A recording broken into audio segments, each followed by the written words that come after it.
Hello everyone, welcome back to the channel. Hope you are doing well and fine, and in today's video I'll be showing you Groupon how to redeem voucher. So without wasting any time, let's just jump right on the video and make sure to watch this video till the end and follow the steps as well.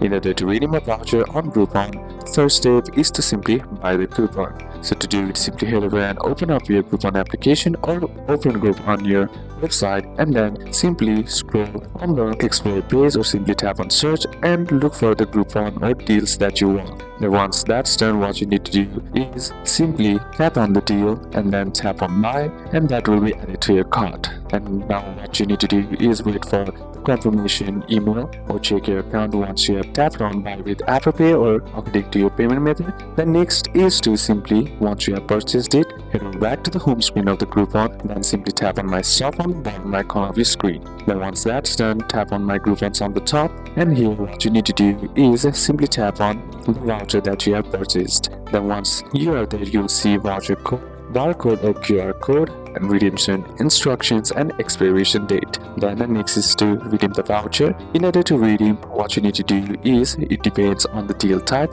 For in-store or service deals, show the voucher on your phone to the merchant or give the voucher to them and the merchant marks it as redeemed. And for online deals, simply click on the redeem link that is shown to you on the voucher and then simply enter the voucher code at checkout on the merchant's website. Now for product deals, simply enter your shipping details, then Groupon processes the order. Sometimes no code is needed. And lastly, what you need to do is, once used, the voucher is marked redeemed and it cannot be used again. So these are a couple of steps that you can apply, and that's it for today's video, guys. Hope this video was useful to you. Leave a like if it did, comment down any questions that you have, and see you soon on the next one.